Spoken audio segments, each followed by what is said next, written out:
All right, everybody, greetings once again. This is the 19th of September. It's a Tuesday. Today's discussion is going to continue immigration, at least the discussion we started yesterday on immigration.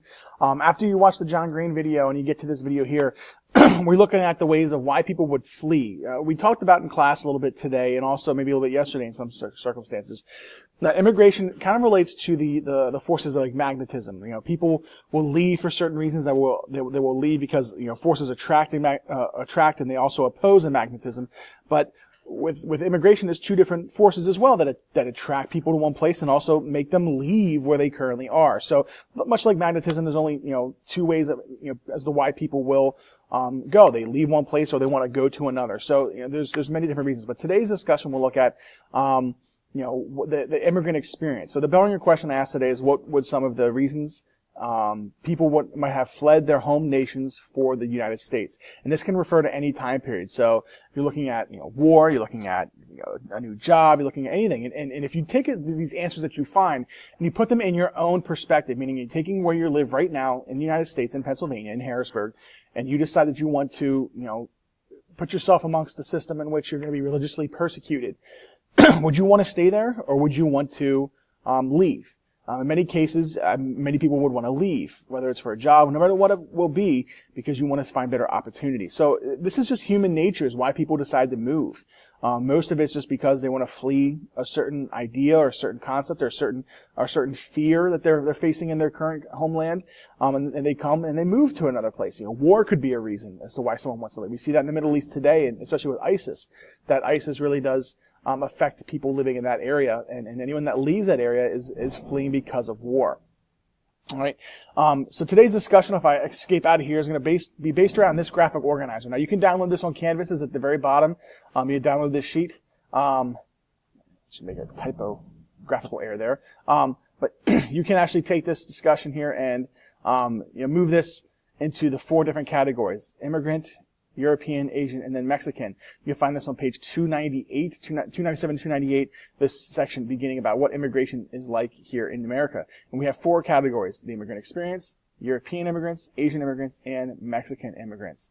So we do this by looking at the textbook on page 298. But I'm going to go over here today with you some of the factors and how they play into people's understanding of this time period. So from a general standing, this is like the first, you know, section on the left-hand portion of your graphic organizer. If you printed this out already, if you haven't, you can pause it, print it out, and then get it ready to go for this, because I'm gonna, you know, kind of go through this here pretty quick. And then again, if you need more time, just go back and pause, and that way you can get the notes down whenever you need. But in the late 1800s, people from all over the world fled their homelands because of these certain reasons. We look at crop failure, shortages of land and jobs, raising of taxes in certain areas that people cannot afford, so they go to different places that they can afford. Famine, loss of food. I know in Ireland in the 1870s, I believe, they suffered a huge potato famine in Ireland, and many people fled Ireland to come to the United States for that reason, just for food.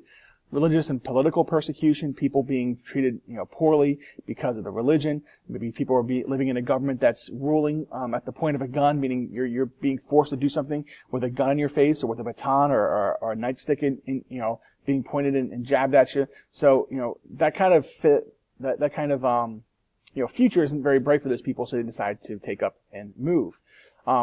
And one of the examples we look at is Russian Jewry. The Jewish people of Russia faced pogroms, where the government would not act in their interests, and they asked for changes. They asked for help in these matters, but, you know, the government would not allow it. So, because of that, not only just for religious, but also for political reasons, the Jewish people fled Russia. So we're looking at different people on the move and why they left. This can be on your first category. Another area is people being on the move is that in 1892, some immigrants who came here were denied because of their contagious diseases. Tuberculosis is one. Trachoma is another. Trachoma is the disease that if you like took the hook underneath the eyelid and kind of lifted up, if you saw a little bit of you know, the bubbles on the eyes, you could kind of, in the inside of the eyelid, that's trachoma, and you were immediately sent back home. And some people were actually quarantined for a disease they might have had until they got over that disease, and then they were allowed into the United States. Now, I'm not saying the United States was perfect, because I'm sure there were far worse diseases that they had in the States than what they were trying to keep out. So it's just kind of funny to say that we try to keep these diseases out and maybe found a reason to deny people. It just depends on the situation, what year it was and what the mood was like in the country. All right, so the people came in for that reason. All right. Many European immigrants, this is coming on to the next category, they settled near ports of entry in inland cities because they wanted to be near others who had immigrated from their homeland. If you look at the lower east side of New York, that changed hands a lot in terms of the majority of population that lived there, whether it was the Irish, whether it was the Italian, the German, the Russian. Right now, that part of New York is called Chinatown. Or Little Italy. So there's different parts, and depending on what block you were in too. Like if you went up a whole entire block of a street or even an entire road, you had an entire Italian community. You go up and down, you get every shop you wanted, every store you wanted, and you had everything you needed there for the Italians. And the next ones you had maybe the Jewish population, and then maybe the Russians, and then maybe the Swedish or the German or the Italian, whatever it might have been. They had a section for those people that were living there. And that's just human nature as well. You move to places that you know you'll be comfortable living, and to be with people that speak your own language, that maybe look or dress the same as you, or even practice the same faith as you. That's a very comforting thing to know, that when you pick a place to move to, you're going to go there. They also searched out their families, who some people might have been new to the country, but they had family members that had moved in prior. That's also evident as well. But crooks often took advantage of these individuals. And the situation that we see in the picture down here, they're looking at individuals that maybe arrived from the ships. There might have been people waiting there for them to try and be some sort of helping hand. But however, they kind of lied to these immigrants coming into the country, and they would take their stuff and it means to help them move it to their new location.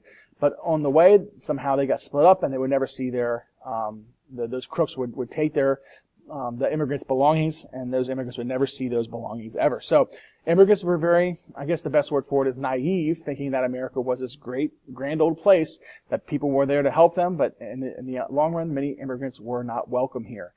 So that's most of the stories for European immigrants. Many Asian immigrants, now this is really, really tough for Asian immigrants because there is now a physical difference between someone who is coming from Europe, many people that were considered white, versus individuals who are coming from Asian descent, Japanese and Chinese especially, because of the physical differences. Not only how the eyes, but the hair, the dress, different social tendencies changed as well. So, many Asian immigrants were often targets of suspicion, hostility, and discrimination because, like I said, cultural differences, anti-Asian prejudice, physical differences were much more evident compared to European immigrants. I mean, if you're coming from Italy or Sweden, you could be confused for someone who's a natural-born citizen of the United States. As long as you don't open your mouth and maybe disclose an accent or disclose the fact that you can't speak English.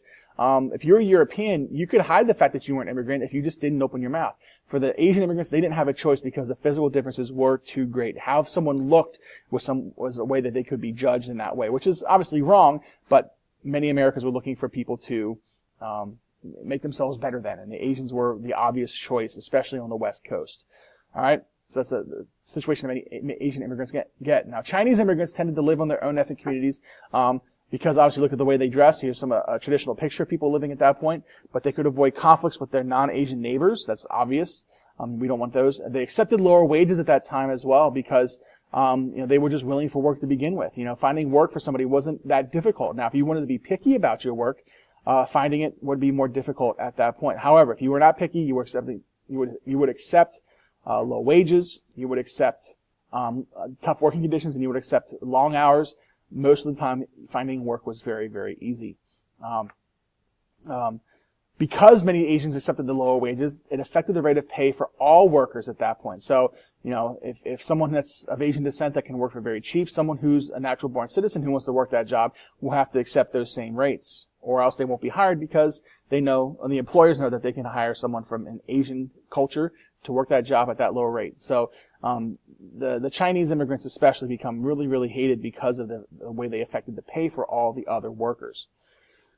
Moving on to Mexicans. Obviously in the southwestern lands, in the United States, very dry conditions. But when we look at, new fertile farmlands that are created because of, irrigation practices that are now put into place, these deserts that were in the southwest, you look at southern California, southern Arizona, southern, New Mexico, Texas, Many of these different areas that used to be deserts, very dry places, because of irrigation now are fertile farmlands. And we need workers to work those lands and make our quality of life better so we can have the produce that we need every single day. So many Mexicans came in as new employees as a result of these new farms, and they got new employment opportunities. And they were also, just like the many Asian immigrants coming into the country, were willing to work for low wages. So definitely nothing that is new there at all. So with the Mexican workers, they become discriminated for that same reason. And again, there's a little bit of a physical difference between many Mexicans coming in as well. Also, during World War I, which is our next unit, they needed laborers to work on the farms. Many of these farmers that worked on the farms themselves went into the military because of the draft, or they volunteered. And now we need laborers to farm the lands that are going to help provide food, not only to the American people, but also to these new soldiers that are overseas working. All right.